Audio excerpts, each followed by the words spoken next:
Hi, I'm Jason MacIsaac, and this is Sharing and Pairing.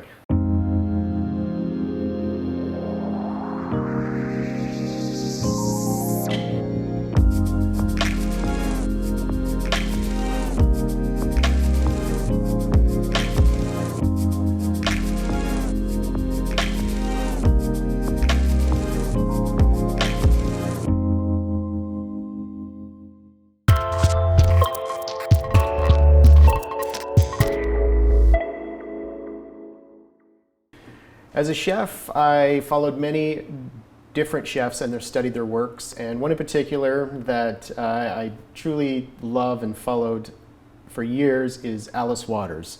She has a restaurant in Berkeley, California called Chez Panisse, and I try to follow her philosophy throughout my career. And one of the things that is very important in her teachings is to use high quality ingredients that are in season and try to do the least amount of manipulation to them as you share them or present them or cook them into a dish.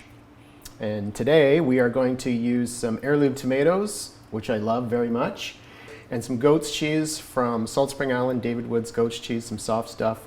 And we're going to create a goat's cheese terrine with tomatoes and goat's cheese and some basil oil. And then we're going to make a white Negroni to pair with it using our Kazuki gin.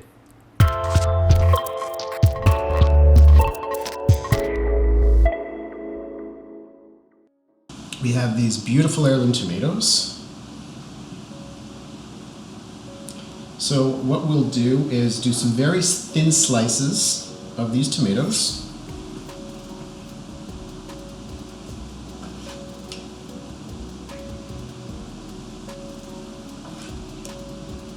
And we'll only need about 3 slices from each. And we'll reserve the rest of the tomato in a bowl right over here to use for another dish in the future. Because we don't want to waste these beautiful heirloom tomatoes. They are gorgeous.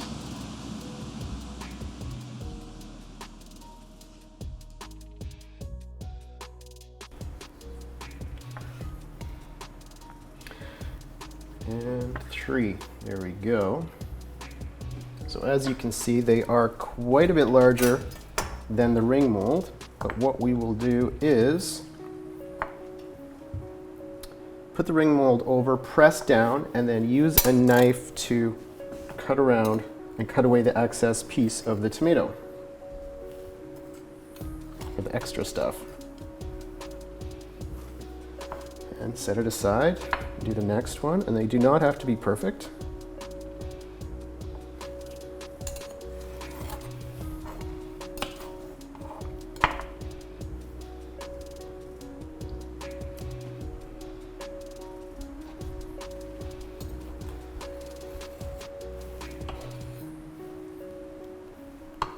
Beautiful. In the summertime, you can find heirloom tomatoes at certain grocery stores. You can also find them at farmers markets and at farm stands. So I encourage everyone to go to your local farmers markets and find some heirloom tomatoes to use it for this dish. The goat's cheese today that we'll be using is also some wonderful local goat's cheese from Salt Spring Island called David Wood's. And they've been producing goat's cheese for quite a while. So now we have 6 rounds of tomato here. What we're going to do is start by putting 1 on the bottom into the ring mold. Then we'll take some of our goat's cheese, dropping a little bit in different pieces, and just pressing it in with your fingers. It can be a bit messy, that's okay. And if you choose different colors of tomatoes, it's fun, and I would alternate different colors. So today we have an orange one and a red one. Not sure of their heirloom heritage name. another tomato, and just do alternate layers of tomato goat's cheese, so starting with a tomato and ending with a tomato as well. Press them in there, darker tomato.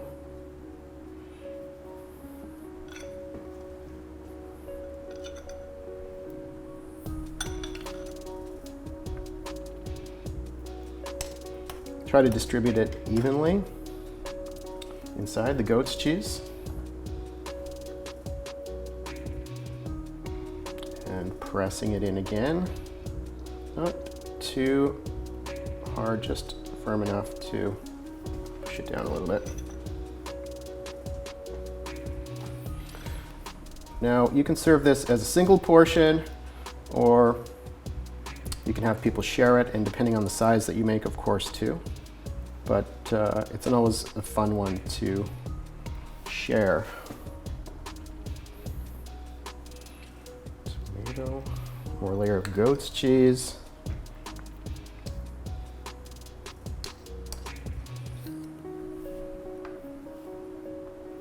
Top tomato.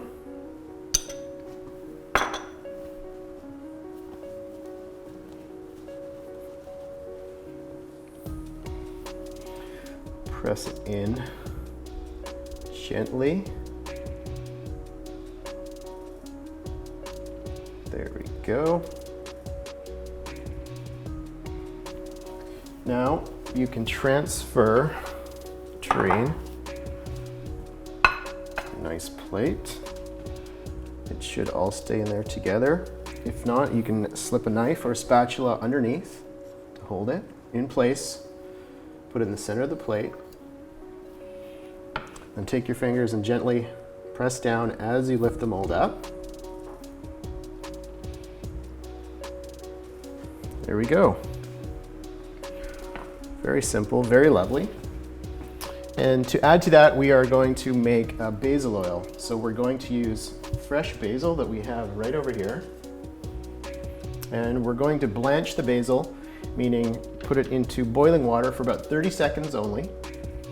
And then we are going to strain it off and put it into ice water. Putting it into ice water shocks it and retains all of the freshness and greenness and brightness of the basil. And if you do not blanch it first, it will turn kind of dark and brownish and not last long. So that's the process here.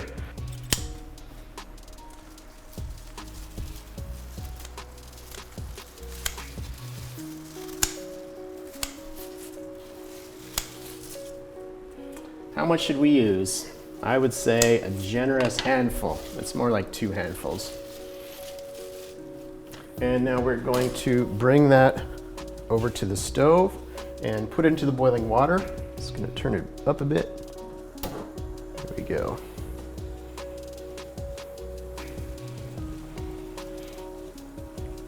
It only has to blanch for about 30 seconds. It cooks very fast.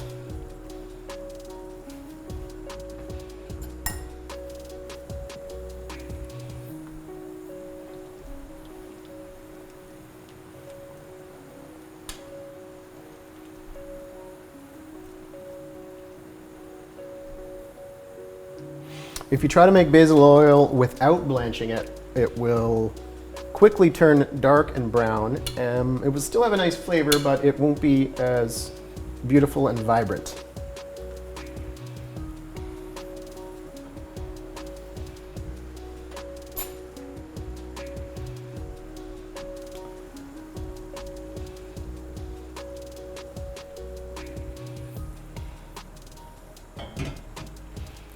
Get a small strainer ready, whatever size you have. A mesh strainer is great, any kind of strainer is great, or the lid of a pot, whatever you have.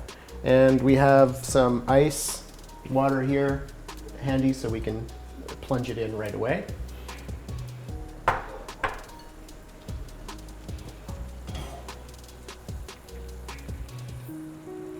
That should be great.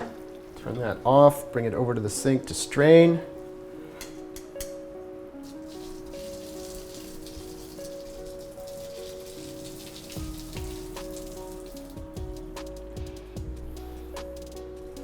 Feels like I'm using a small strainer for a big job, but maybe maybe a bit of a bigger strainer next time. There we go. It's all there. Just gonna give it a little swirl. Take the heat off and make sure it is completely chilled all the way through, which will only take about 20 seconds.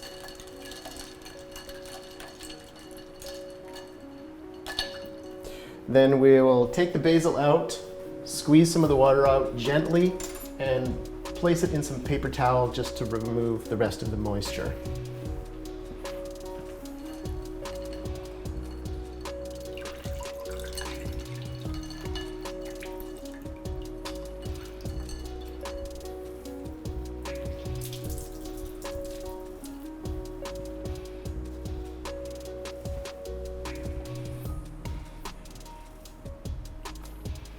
Press it gently, clumps up so you can take it, spread it out a little bit. Do it again. Wonderful. And we'll take our freshly blanched basil and put it into our blender. Just whole like that. The blender will do the job of chopping everything up.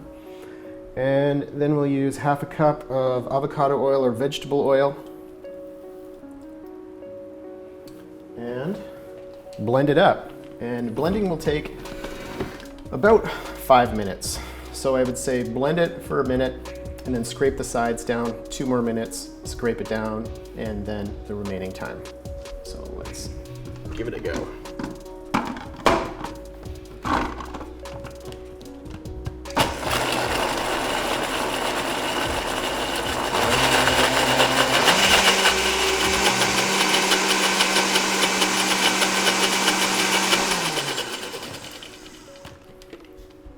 Scrape the sides down, get all the leaves back into the oil and off the walls of the blender.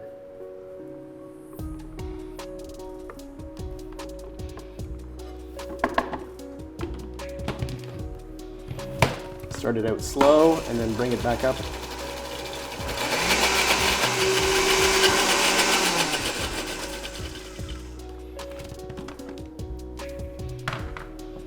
Scrape the sides again, and then blend it for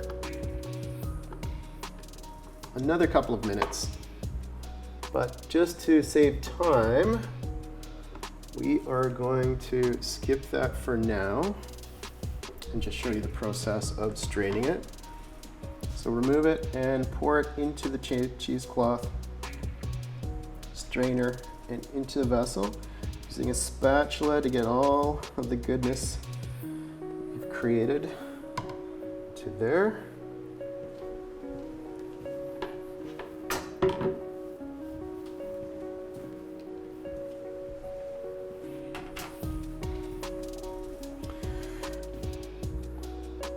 And you can definitely do this ahead of time. It will last for a day or two in the fridge and be just as fresh and vibrant as when you made it.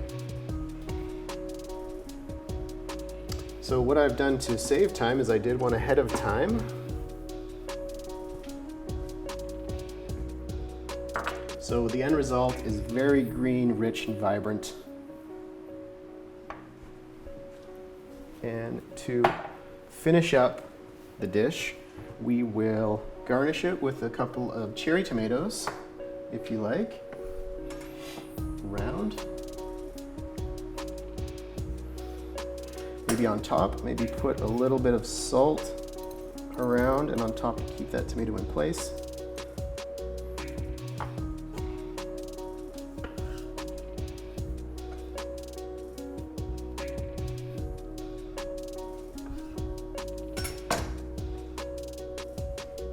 Salt of those guys.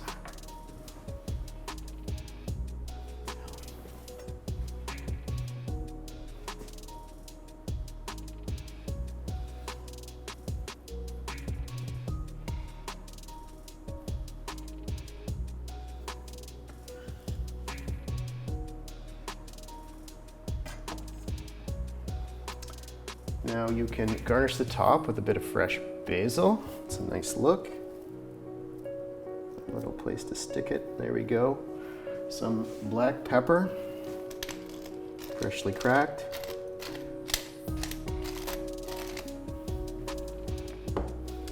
And then, of course, our beautiful basil oil.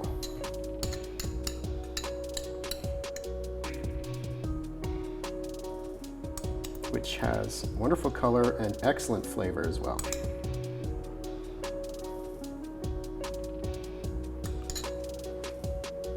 Use as little or as much as you like of the basil oil, and there we have it.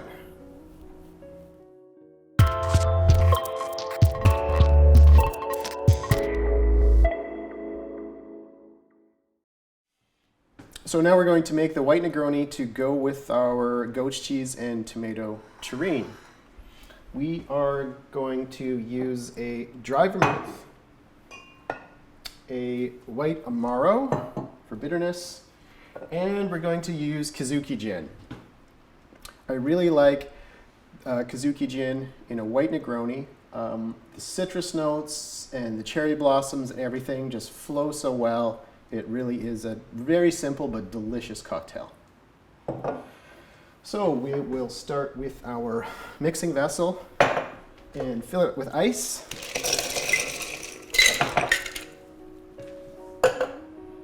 We will use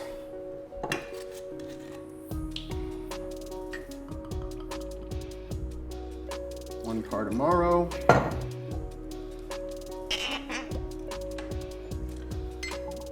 part dry vermouth,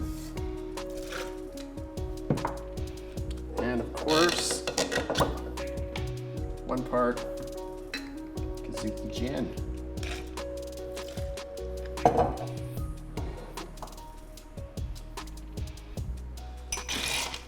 Give this a good stir. We're stirring it to chill it, but also to dilute it. The ice melts and gives a little bit of dilution to the cocktail, which brings the ABV down a little bit and the intensity of all the ingredients combined down a bit.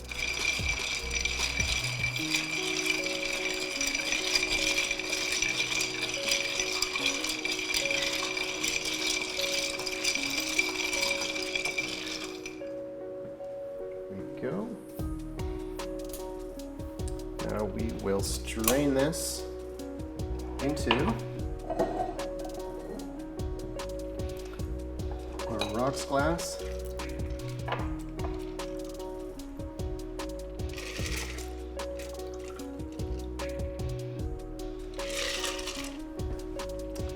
And we will garnish it with a little twist of lemon. The lemon goes really well with the white Negroni and the aspects of the food dish as well. So here we go. Sharing and pairing.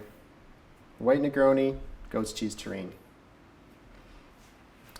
Thanks for joining us. I'm Jason MacIsaac, and this has been Sharing and Pairing.